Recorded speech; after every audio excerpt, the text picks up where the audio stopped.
All right, we're going to draw some parallels to the Krav Maga controls and talk about how to modify them a little bit for more offensive use.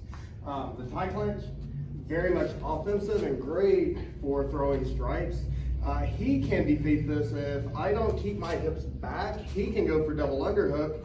Yeah, pull your hips in. He can defeat this by getting in close to me here. So anytime I use a tie clinch, the name of the game is keeping the hips back. If I want to use more of an offensive attack, keeping control of one arm and a tie up here can work very well, because now if he goes for a double underhook, I can drop with him, I can raise up to take the back. And we've talked a little bit about that.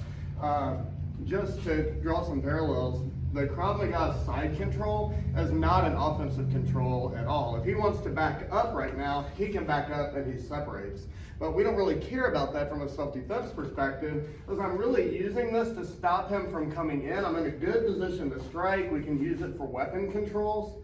But as far as offense goes, this is not the best position to be in. I would rather be on this side of the head. I can still move him around, so I kind of get the best of both worlds. I don't have to worry as much about my hips because I can turn him this way still. I can turn him this way, so I get the same advantage of the tie clinch, but I also have this block here. So basically this is a hybrid between the two Krav Maga controls. All right, let's talk about attacking from here. I can raise the elbow up. Notice I'm to the inside and hooked over. I can raise up to take the back. I can lower the arm and push to turn him this way. But an angle that they don't always expect is for me to pull and drop them to here. Now I can pull the arm underneath. Watch that again. I'm pulling with my hand and I'm pulling here, but right now, if you can see, his forehead is on my shoulders. So what I'm going to do is jump back, and as I do, I'm going to pull him forward. If I try to pull him down, he's strong there. So I want to back up and pull him forward and down. Notice I actually made him take a step. Now I drop this arm underneath and deep. And I want you to see how deep, come in close. I want you to see how deep this grip is. I'll see people try to do the guillotine this way. This is right against their throat. This will do the job, and I can wrench his neck and I can apply the front choke here, but there's a Krav Maga solution for that, right? He can strike me to the groin. He can also go over the shoulder here and start defending this, and it's gonna be hard for me to finish. So anytime I do a guillotine, I go deep. So I have to drop my shoulder a little bit like I'm doing an uppercut, so that I wanna be able to get my arm all the way to here. Now I can wrap it up, and I'm not gonna stand up, I'm gonna walk forward. Right, this makes it more difficult for them to wrap over the shoulder, and it also allows me to bring my hips in close. So here, I can do better than that. I drop the shoulder, and I wrap, and now I'm gonna start walking forward to finish the choke. So here's all set up again. Inside tie, collar grip. I jump back, drop him down, arm comes in, wrap, and walk forward right here. Okay? Very tight choke that way. I don't necessarily have to get in front. I can do an arm in guillotine. We'll talk about, there's some different terminology for this. You might want to scoot in close so they can see. This is where all the action is going to happen right here.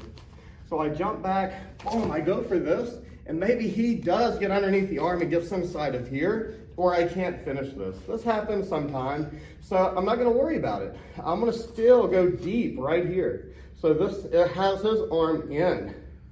I'm going to wrap just the same and walk forward. I can finish it that way. This is technically called the Anaconda.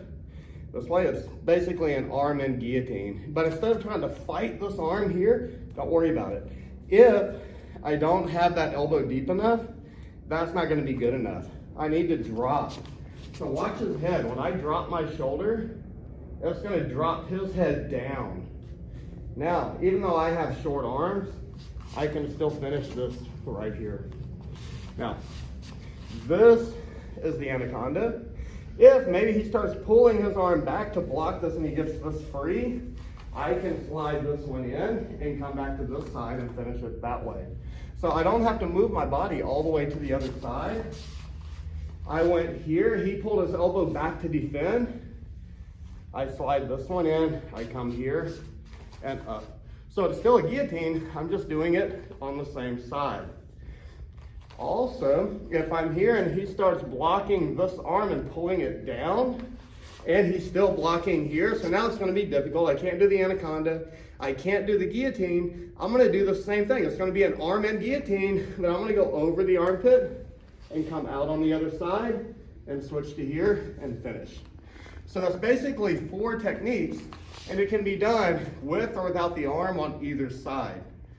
What you have to remember is it all starts with getting that elbow deep. I can go here, I can go here, I can go here, or I can go here.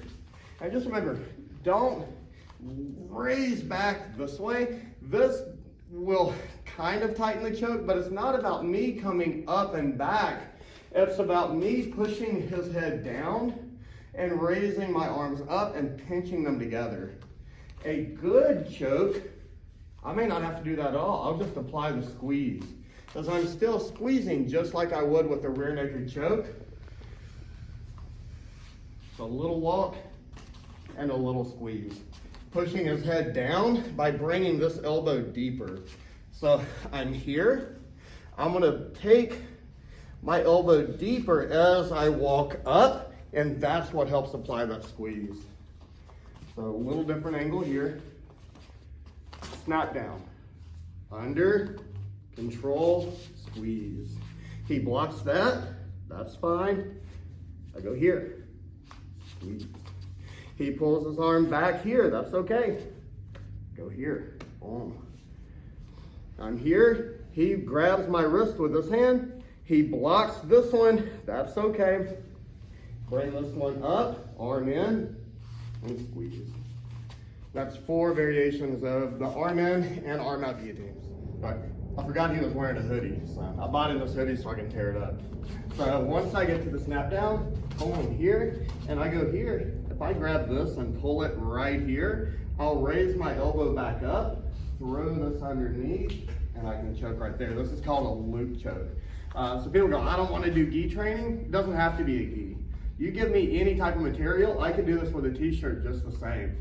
Here it is again. I go for the snap down, boom, I get to here. Maybe he starts to go here. Grab this hoodie tail, feed it, pull it. This arm's gonna go through, knuckles away from me, feed it through, and I'm gonna leverage down with my elbow, and I'm gonna pull with my right hand. Left arm, elbows down, pull, right here. One more time, just because I like it. Pull. Loop choke.